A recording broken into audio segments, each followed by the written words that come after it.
अगर आप अपनी हर महीने ईएमआई को चुकाते चुकाते थक चुके हैं, आपके दिमाग में हर महीने ये चलता है यार कब तक मैं ये ईएमआई भरता रहूंगा, मेरी कोई सेविंग हो नहीं पा रही, सारा पैसा मेरा जितना भी आता है वो घर के खर्च में या ईएमआई में निकल जाता है, तो ये ऐसा कब तक चलेगा। अगर आप भी उनमें से है ना, तो आज की वीडियो देखने के बाद ये माइंडसेट आपका रहेगा ही नहीं, क्योंकि मैं आज आपको 7 तरीके बताऊंगा जिससे आप ना सिर्फ अपनी ईएमआई को जल्द से जल्द भर भी पाएंगे, बल्कि अपने लिए एक अच्छा खासा कॉर्पस यानी कि फाइनेंशियल फ्रीडम अचीव भी कर पाएंगे, वो भी जल्द से जल्द। तो हर एक चीज की जानकारी मिलेगी। Just in case you are new then consider subscribing to the channel. तो स्टेप नंबर 1 ये है कि आपको ये देखना है कि आपके ऊपर कितने सारे लोन चल रहे हैं। जितने भी लोन चल रहे हैं उनकी एक लिस्ट बनाइए। फॉर एग्जाम्पल, अगर आपके ऊपर क्रेडिट कार्ड का एक लोन चल रहा है और उस पर इंटरेस्ट लगता है 36%, एक पर्सनल लोन आपका है उस पर 18% और एक आपका होम लोन है उस पर भी 18 से 20%, तो बजाय आप पर्सनल लोन को पहले भरने के या होम लोन की ईएमआई को भरने के, आप भरेंगे क्रेडिट कार्ड की ईएमआई को। क्यों? क्योंकि वहां पे 36% का इंटरेस्ट रेट लग रहा है आप पे।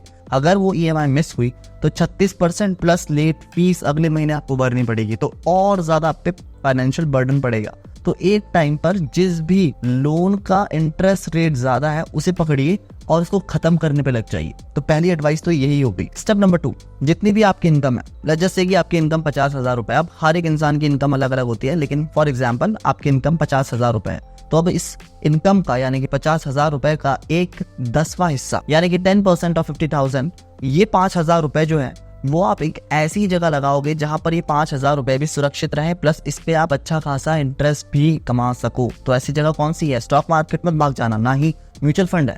आपको ये जो है इन्वेस्ट करना है या तो एफडी में या फिर किसी सरकारी स्कीम में या फिर पोस्ट ऑफिस के किसी स्कीम में। तो ये पहला स्टेप है।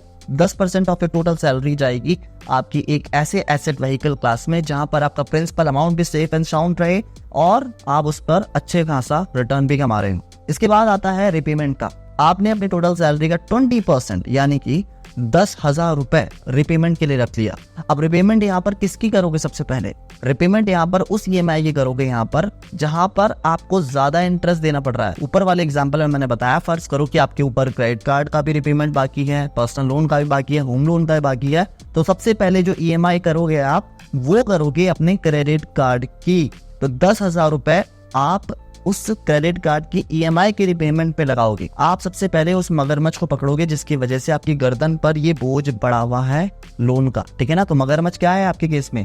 Credit cards. तो क्रेडिट कार्ड का इंटरेस्ट रेट क्योंकि ज्यादा होता है, टाइम पीरियड कम होता है, मिस कर दो तो ज्यादा इंटरेस्ट के साथ आपको लेट फीस भी भरनी पड़ती है। इस वजह से सबसे पहले ईएमआई जो भरोगे आप इस 20% से क्रेडिट कार्ड की भरोगे। अब बाकी के बचे हुए 70% से यानी कि 35,000 रुपए से आपको अपना महीने का खर्चा चलाना है, जिसमें आपकी वांट्स भी आ जाएंगी, डिजायर्स भी आ जाएंगी और नीड्स भी आ जाएंगी। 70% में से भी सबसे ज्यादा कोशिश करो कि नीड्स पहले फुलफिल करो, फिर वांट्स, फिर एंड में डिजायर्स। अब तीसरा स्टेप आता है कि आपको अपने खर्चों पे लगाम लगानी पड़ेगी भैया, सीधी सी बात है। और कुछ महीनों के लिए नहीं बल्कि कुछ सालों के लिए लगानी पड़ेगी, क्योंकि जितना बड़ा अमाउंट होगा और जितना बड़ा लोन का अमाउंट है, टेन्योर है, उतना आपको कंट्रोल में रहना पड़ेगा। कैसे रहोगे? अगर आपको बाहर जाके खाना खाने की आदत है तो वो बंद कर दो, या खाना मंगा के खाने की आदत है वो बंद कर दो, और साथ के साथ ही घर पे खाना बनाना शुरू कर दो। घर का खाना भी मिलेगा, हेल्दी भी आप होगे, बीवी भी खुश, माँ भी खुश, आप भी खुश। इसके साथ ही अगर आपको कपड़े वगैरह का बहुत ज्यादा शौक है, let me tell you frankly, बहुत ज्यादा मैटर नहीं करते हैं कपड़े। अगर आप कॉन्फिडेंस के साथ कोई भी पुराने से पुराना कपड़े को कैरी करते हो ना, वो चेहरे पे झलकता है। कुछ ही टाइम की बात है वैसे भी ये एक बार वक्त बीत जाएगा, उसके बाद खरीद सकते हो आप जितने मर्जी कपड़े चाहो। चौथा स्टेप ये है कि आपने अपने घर में अक्सर देखा होगा कि कई सारी चीजें ऐसी होती हैं जो कि बहुत हम सालों सालों से यूज नहीं करते। फॉर एग्जाम्पल, आपके घर में हो सकता है कि कोई पुराना मोबाइल पड़ा हो, तो आप उसे OLX पे डाल सकते हो, ठीक है। या हो सकता है कि आपके पास कोई लैपटॉप पड़ा हो तो भी आप उसे OLX वगैरह पे डाल सकते हो। हालांकि फ्रॉड बहुत होता है और भी बहुत ही अच्छी मार्केट प्लेसेस है, आप एक्सप्लोर करोगे तो आपको पता चल जाएगा। हो सकता है आपके पास ऐसी कोई पुरानी बाइक हो, विंटेज बाइक या कार हो, तो आप उसे भी बेच सकते हो। मतलब जो पुरानी चीज हो चुकी है जिसको आप यूज नहीं करते, पड़े पड़े सड़ रही है, उसको आप निकाल सकते हो। इसे कहते हैं हम डीक्लचरिंग। इसमें क्या होता है कि आप पुरानी चीजों को निकालते हो और जो पैसा आता है ना, उससे कम से कम, मैं वादे के साथ कह सकता हूँ, आपकी एक ही EMI तो जा ही सकती है। तो ये ट्राई करके देखिएगा और बताइएगा।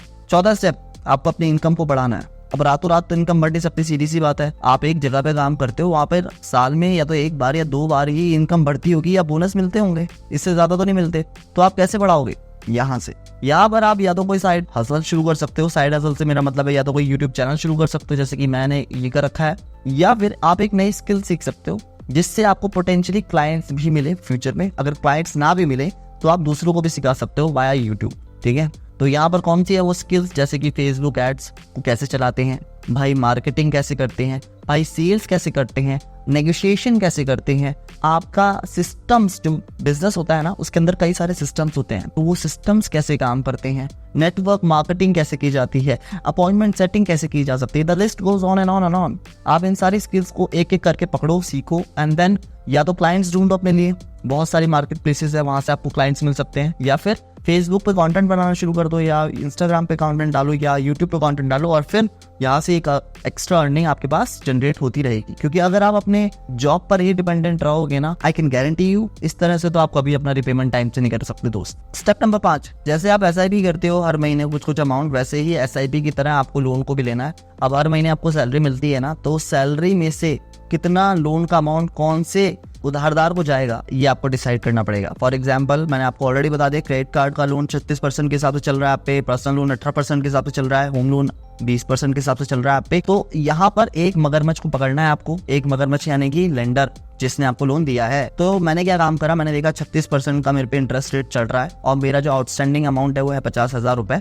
तो मैंने क्या काम करा, मैंने जो फॉर्मेट है वही रखा, मैंने 1/10 यानी कि 10% अपने सैलरी का इन्वेस्ट किया अच्छी जगह पे, जहाँ पे मेरा प्रिंसिपल अमाउंट भी सेफ है और मैं रिटर्न्स भी अच्छा कमा पाऊँ। बाकी का 20% यानी कि 10,000 रुपए मैंने क्रेडिट कार्ड के पेमेंट पे लगा दिए, और ये ऐसा मैंने 5 महीने करा।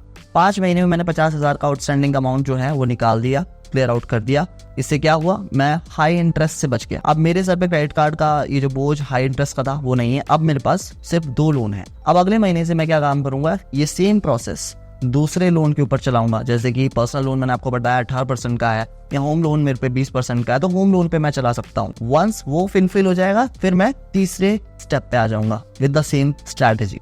तो इस स्ट्रैटेजी से आप किसी भी लोन को बड़ी ही आसानी से चुका सकते हैं। स्टेप नंबर 6, आपको एक इमरजेंसी फंड बनाना है। क्यों बनाना है, रीजन इज कि आपको कभी ना कभी इस फंड की जरूरत पड़ सकती है, क्योंकि जिंदगी है यार, जिंदगी में कभी ना कभी हमें पैसे की सख्त जरूरत पड़ सकती है। इस वजह से हम इमरजेंसी फंड बनाएंगे।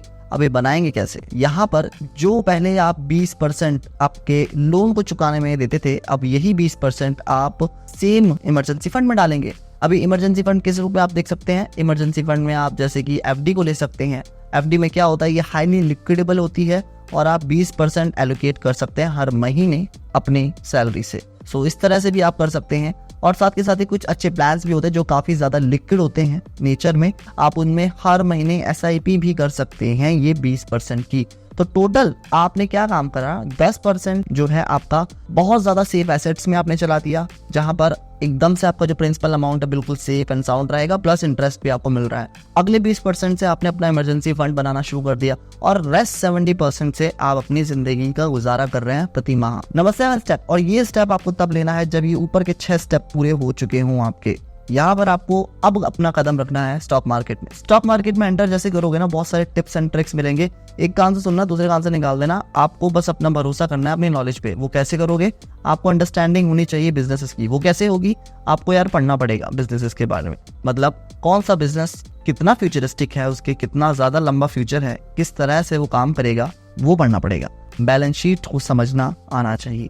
तो ये सारे जो चीजें है ना, बैलेंस शीट को समझना, बिजनेसेस को समझना, अगर आप ये सब चीजें सीख जाते हो ना, तो आपको कोई भी यूट्यूबर को देखने की जरूरत नहीं है, कोई हॉट सेलिंग टिप को देखने की जरूरत नहीं कि इस लेवल पे बाय कर लो, इस लेवल पे सेल कर लो। ठीक है ना, आपको पता होगा कि आपने बिजनेस एनालाइज करा है, आपने बैलेंस शीट देखी है, एंड देन आप कॉन्फिडेंटली उस पर इन्वेस्ट कर सकते हो। आई होप इस 7 स्टेप से आपका डेप्थ भी क्लियर हो जाएगा और आप फाइनेंशियली फ्री भी हो जाओगे, और आपके सर से जो बर्डन है वो भी हटेगा। उम्मीद करता हूँ यार इस वीडियो से आपकी मदद हुई हो। If you like this video, do give the thumbs up. If you are new, then consider subscribing to the channel. I'll see you in the next video. Bye guys.